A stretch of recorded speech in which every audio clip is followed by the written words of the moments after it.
서울의 오래된 거리 모퉁이에 만복식당이 있습니다. 이만복과 정옥순 부부는 30년째 이곳을 지키며 정성이 담긴 국밥을 내고 있죠. 아침 6시면 어김없이 문을 열고 밤 9시가 되어야 가게 문을 닫는 일상이 30년 동안 변함없이 이어져 왔어요. 가게 안은 오래됐지만 깨끗하게 정돈되어 있고 벽에는 세월의 흔적이 묻어나는 낡은 사진들이 걸려 있답니다. 내가 이 가게 처음 열 때만 해도 저 건너편엔 논밭이 있었는데 말이야. 이만복은 자주 그런 이야기를 하며 웃곤 해요.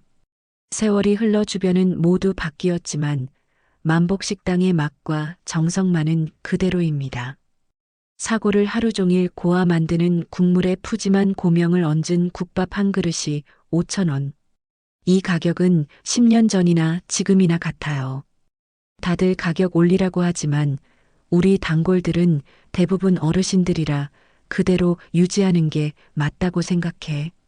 정옥순의 말처럼 가게에는 주로 동네 어르신들이 찾아오지만 간혹 젊은 손님들도 있습니다.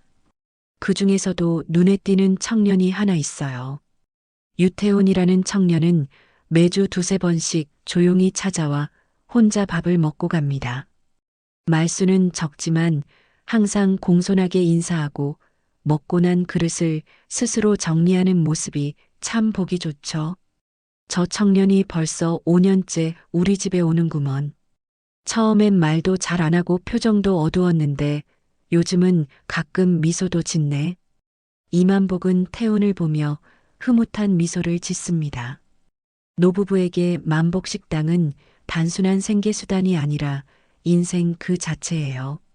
그들의 청춘과 중년이 고스란히 담겨 있는 공간이자 수많은 사람들과 정을 나눈 소중한 곳이죠. 국밥 한 그릇에 담긴 정성은 세월이 흘러도 변하지 않습니다. 어느 날 아침 이만복과 정옥수는 평소와 같이 가게 문을 열고 준비를 하고 있었습니다. 그때 검은색 정장을 입은 남자가 가게로 들어왔어요. 그는 자신을 새 건물주 문상길이라고 소개하며 영업이 끝난 후 잠시 시간을 내달라고 합니다. 노부부는 의아했지만 승낙했죠. 사실 이 건물을 최근에 인수했습니다.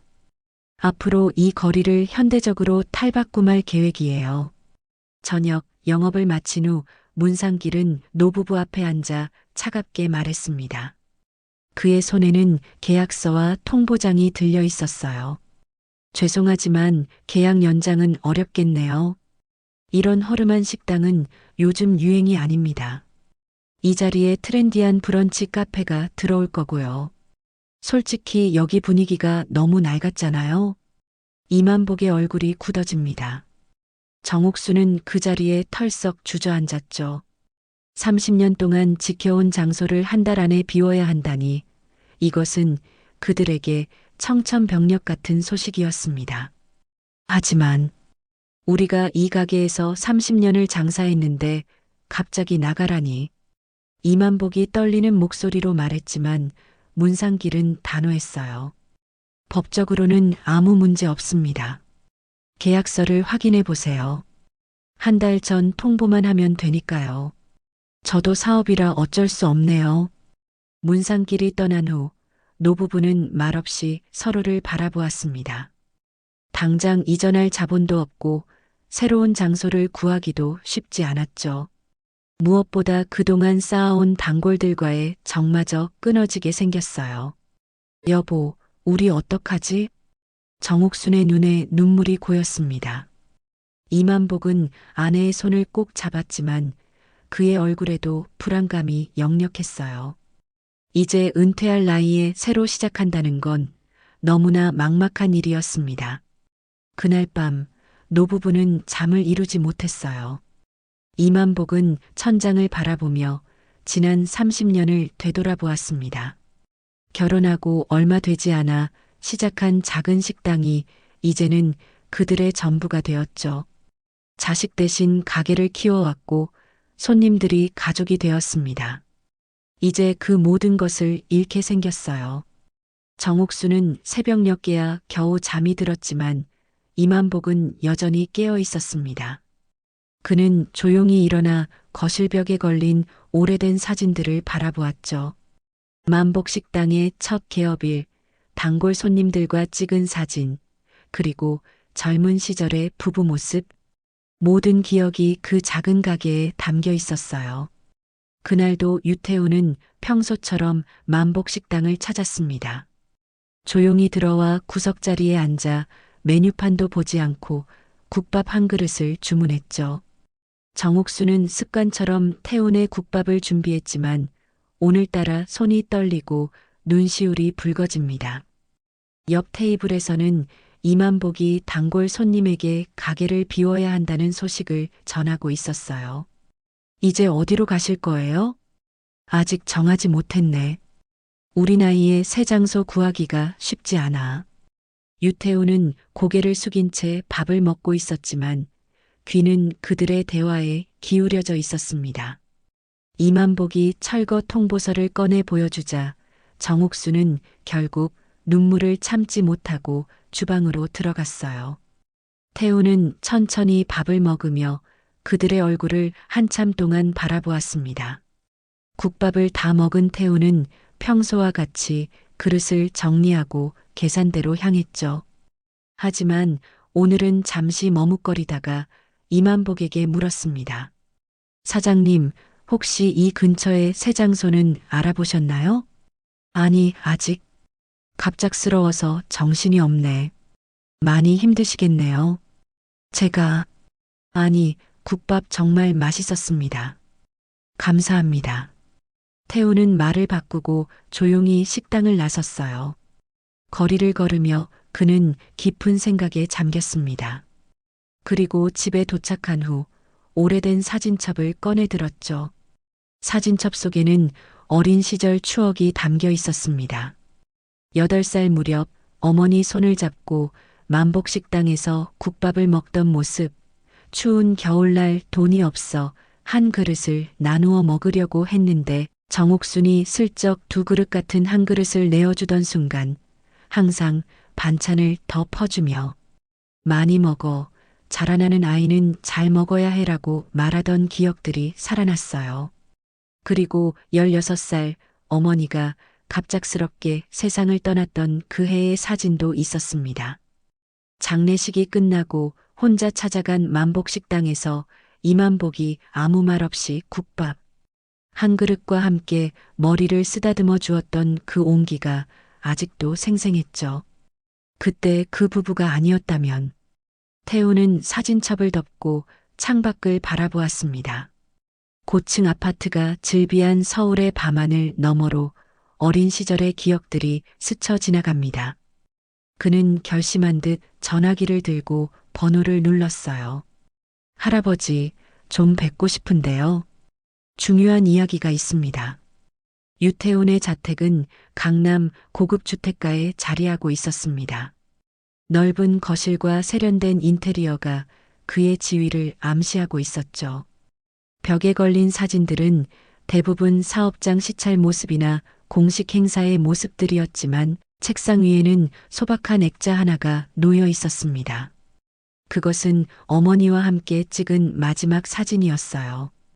태훈 씨, 회장님께서 도착하셨습니다. 비서의 안내를 받으며 들어온 노인은 80대의 위험 있는 모습이었습니다. 그가 바로 대한민국 상위 재벌 중 하나인 유한그룹의 회장이자 태훈의 외할아버지인 유명호였어요. 갑자기 왜 만나자고 한 거니? 내일 중요한 이사회가 있잖냐. 죄송합니다, 할아버지. 개인적인 부탁이 있어서요. 태훈은 사진첩을 꺼내 외할아버지에게 보여드렸습니다. 그 안에는 어머니와 함께한 추억과 만복식당에서의 기억들이 담겨 있었죠.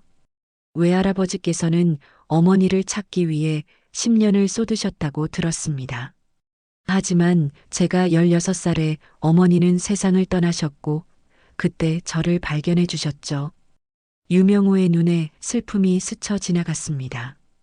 딸과의 불화로 연락이 끊겼던 시간, 그리고 그녀를 다시 찾았을 때는 이미 병으로 세상을 떠나 있었죠. 외손자인 태훈을 발견한 것은 그나마 위안이 되었습니다. 어머니와 제가 가장 어려웠을 때 저희에게 식사 한 끼를 나누어 주신 분들이 계세요. 단순한 음식이 아니라 삶을 이어갈 용기를 주셨습니다. 태우는 만복식당의 노부부 이야기를 들려주었어요. 서럽게 울던 어린 자신에게 따뜻한 국밥과 더불어 위로를 건네던 그들의 모습, 어머니의 장례식 후에도 묵묵히 자신을 지켜봐 주던 그 정성을 하나하나 들려주었습니다. 그분들이 지금 가게를 비워야 하는 상황입니다. 30년간 지켜온 자리를요. 제가 그분들께 이제는 제가 도움을 드리고 싶습니다.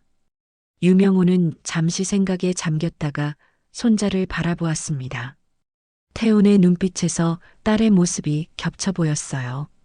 예전에 제게 국밥 한 그릇으로 버틸 힘을 준 분들이 있어요.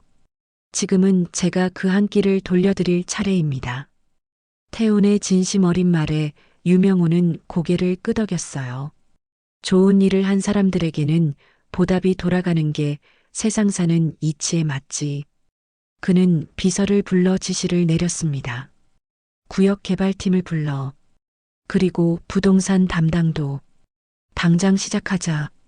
계약 만료일이 일주일 앞으로 다가왔습니다. 이만복과 정옥수는 허탈한 얼굴로 가게를 정리하기 시작했어요. 30년 동안 쌓아온 추억이 담긴 물건들을 하나씩 상자에 담으며 그들의 마음은 무거웠죠. 벽에 걸린 사진들, 단골 손님들이 선물한 작은 장식품들, 그리고 오래된 간판까지 모든 것이 그들 인생의 한 조각이었습니다. 여보, 이 사진 기억나? 우리가 처음 가게 열던 날 찍은 거야. 정옥수는 먼지 쌓인 액자를 닦으며 말했어요. 이만복은 고개를 끄덕이며 그 사진을 바라보았습니다. 젊은 시절의 부부가 환한 미소로 카메라를 향해 포즈를 취하고 있었죠. 그 시절엔 미래가 얼마나 밝게 보였는지. 이제 우리가 어디서 다시 시작할 수 있을까? 한숨 섞인 말을 내뱉는 순간 가게 문이 열리고 정장을 입은 중년 남성이 들어왔어요. 그는 자신을 부동산 중개인이라고 소개했습니다. 안녕하세요. 김주호라고 합니다. 혹시 이만복 씨와 정옥순 씨 맞으신가요? 네, 맞습니다만. 무슨 일로? 제가 전해드릴 소식이 있어서 찾아왔습니다. 앞 골목새 건물에 입점 제안이 들어왔어요. 노부부는 의아한 표정으로 서로를 바라보았습니다. 그들은 새 자리를 알아볼 여력도 없었는데 갑자기 입점 제안이라니요? 보증금, 인테리어 비용 전부 부담하겠다고 하셨어요. 정말 좋은 조건입니다. 김주호는 서류 봉투를 꺼내 테이블 위에 올려놓았습니다. 이만복이 조심스럽게 봉투를 열자 그 안에는 계약서와 함께 새 건물의 도면이 들어 있었어요. 주소를 본 순간 두 사람의 눈이 커졌습니다. 이곳은 우리 건물 바로 앞 골목인데 이 위치면. 네, 맞습니다. 바로 문상길 씨의 건물보다 더 좋은 위치, 더 큰 신축 건물이에요. 정옥수는 놀라움에 말을 잇지 못했습니다. 이만복은 계약서를 자세히 살펴보다가 고개를 들었어요. 하지만 이런 좋은 조건으로 우리를 왜? 저는 중개만 하는 사람이라 자세한 내막은 모릅니다. 다만 건물주께서 만복식당의 오랜 전통을 존중한다고 하셨어요. 결정은 빨리 해주세요. 다른 분들도 많이 관심을 보이고 있거든요. 중개인이 떠난 후 노부부는 한동안 말없이 서류를 바라보았습니다. 너무 좋은 조건이라 의심스러웠지만 이것이 그들에게 주어진 기회임은 분명했어요. 여보, 우리 한 번 더 해볼까? 이만복의 눈에 오랜만에 희망의 빛이 돌아왔습니다. 정옥수는 남편의 손을 꼭 잡으며 눈물 어린 미소를 지었죠. 만복식당이 새 장소로 옮겨간 지 한 달이 지났습니다. 신축 건물 1층에 자리 잡은 새 가게는 깨끗하고 밝은 분위기로 단장되었지만 메뉴와 가격은 예전 그대로였어요. 반면 이전 자리에는 예고대로 문상길의 브런치 카페 모닝블레스가 문을 열었습니다. 고급스러운 인테리어와 세련된 메뉴로 젊은 손님들을 끌어모으겠다는 전략이었죠. 와, 여기 완전 바뀌었네. 근데 너무 비싸지 않아? 그래도 인스타에 올리기 좋잖아. 한번 가볼까? 지나가는 젊은이들의 대화가 들려왔습니다. 처음 며칠간 카페는 호기심에 찾아온 손님들로 북적였어요. 하지만 곧 상황이 달라지기 시작했습니다. 고급 인테리어에 비해 음식은 애매하고 서비스는 딱딱했거든요. 무엇보다 가격이 너무 비싸다는 평가가 줄을 이뤘죠. 2만 원 내고 이런 음식을 먹어야 한다니 정말 실망이야. 그보다 옆에 새로 생긴 국밥집은 봤어? 가격은 저렴한데 양이 어마어마하대. 문상길은 점점 초조해지기 시작했어요. 개업 초기에 인기가 시들해지고 손님이 눈에 띄게 줄어들었기 때문입니다. 게다가 예상치 못한 문제가 발생했죠. 지역 커뮤니티에 30년 장사한 노부부를 쫓아낸 인색한 건물주라는 제목의 글이 퍼지기 시작한 겁니다.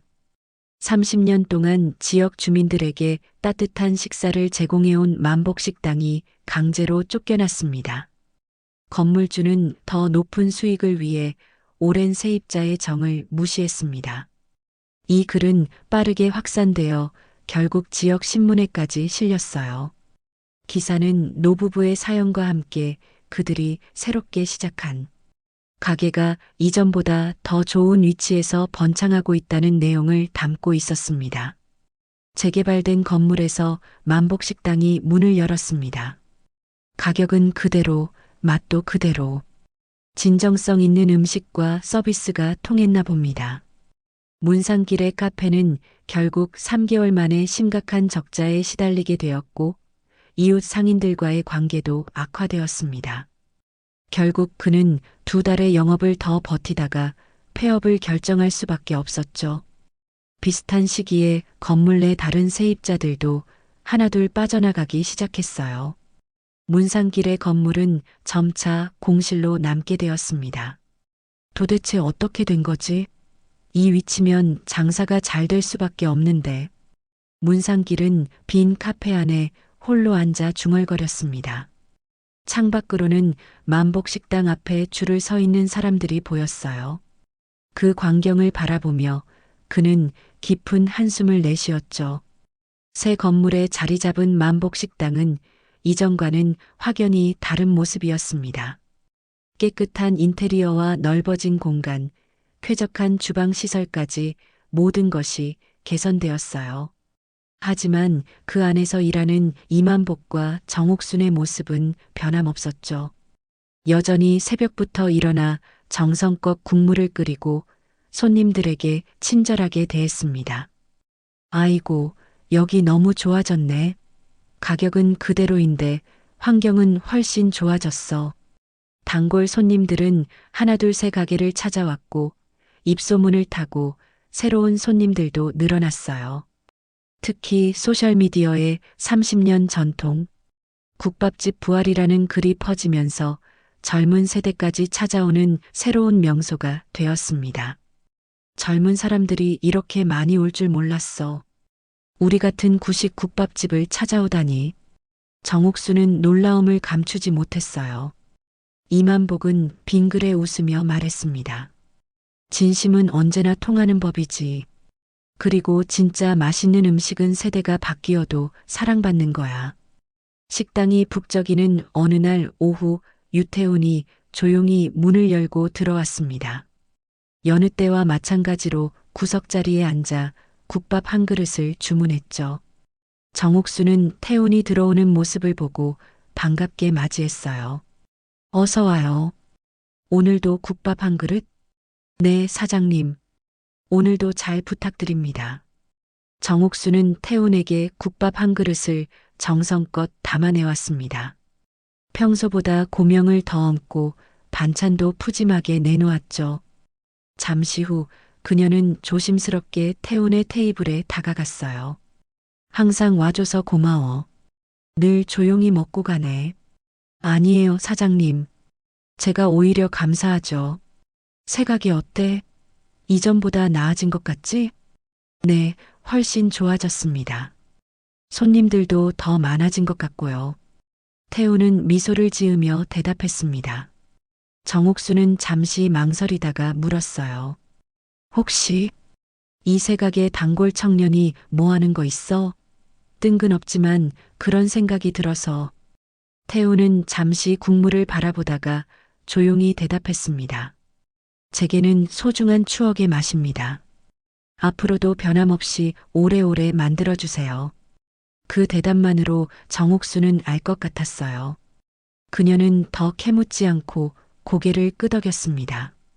문상길은 무거운 발걸음으로 자신의 건물 앞을 지나갑니다.